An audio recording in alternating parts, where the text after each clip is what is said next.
En principal, Monsieur le député de Saint-Jean.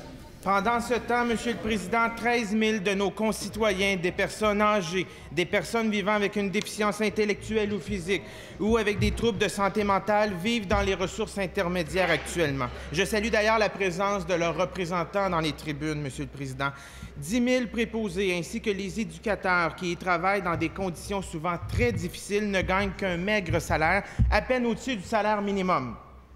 La situation est relayée et dénoncée dans plusieurs médias et une mobilisation a lieu aujourd'hui devant l'Assemblée nationale. Le total des demandes des ressources intermédiaires pour notamment offrir un salaire décent à leurs préposés est de 15 millions de dollars par année. Monsieur le Président, comment le ministre peut-il justifier son refus d'investir 15 millions de dollars par année pour sauver les ressources intermédiaires pendant qu'il donne 1,6 milliard de dollars aux médecins? Monsieur le ministre de la Santé. Monsieur le Président, je suis toujours très heureux lorsqu'un de nos collègues se lève pour me poser une question à propos de gens qui sont très importants, qu'on apprécie beaucoup et qui donnent des services aux plus vulnérables et qui négocient avec nous de bonne foi. Et la négociation, elle est actuellement en cours. Il est clair, Monsieur le Président, que les ressources intermédiaires, notre système de santé et de services sociaux en a besoin. Il est clair que l'on doit avoir une collaboration la plus positive avec ces gens-là, et c'est la raison pour laquelle nous négocions avec eux d'une façon constructive. D'ailleurs, hier, Monsieur le Président, nous étions dans une période de négociation, et selon les informations que j'ai recueillies, la négociation se faisait de bon train, avec l'ouverture appropriée pour les deux parties, et je peux dire aujourd'hui que la séance de négociation a été positive. Alors moi, je souhaite que nous tous et toutes ici laissons la négociation se faire. Le Salon Bleu n'est pas le lieu de la négociation. C'est dans l'intérêt de toutes les parties de continuer sur cette voie-là. Monsieur le député de Saint-Jean, première complémentaire. Monsieur le Président, depuis 2 ans, le gouvernement refuse de négocier avec les ressources intermédiaires. Soudainement, face à une mobilisation et une couverture médiatique sans précédent, il sort de sa torpeur et accepte de les rencontrer. C'est un premier pas, mais il faudrait que les négociateurs aient un mandat de négocier.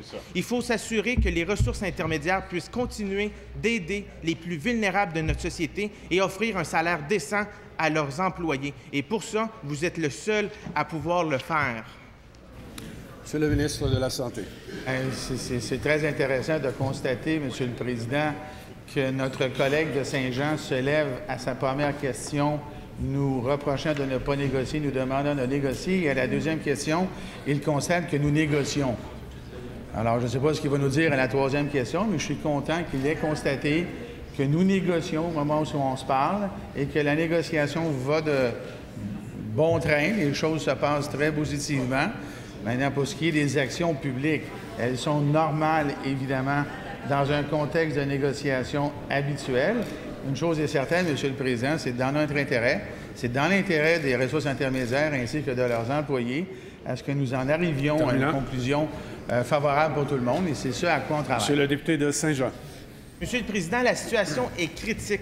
Elle est critique pour les personnes les plus vulnérables qui vivent dans les ressources intermédiaires. Elle est critique parce que le personnel dans les ressources intermédiaires quitte. Elle est critique parce que les propriétaires de ressources intermédiaires sont quasiment confrontés à fermer leurs ressources. Le seul qui peut régler la question actuellement, c'est le ministre de la Santé. Il faut qu'il donne un mandat de négocier correctement et dignement aux négociateurs, mais surtout d'investir le 15 millions de dollars pendant qu'il investit 1,6 milliard pour les médecins. Monsieur le ministre de la Santé. Monsieur le Président, les mandats existent, sont donnés, puis je vais le répéter encore une fois, la négociation suit son cours. Alors, quand bien même on me demanderait de régler au Salon Bleu la négociation, tout le monde comprendra, et en fait, personne ne s'attend à ce que cette négociation-là se conclue ici à l'instant. Mais la négociation va bon train, Monsieur le Président. Il y a des mandats. Et comme je l'ai dit il y a quelques instants, ce qui a été confirmé par le député de Saint-Jean, c'est qu'il y a des séances de négociation en cours. Il y en a eu hier. Et nous souhaitons même une accélération des négociations. Et je pense que nos vis-à-vis le souhaitent aussi. Je suis convaincu que nous allons arriver à une conclusion favorable pour toutes les parties.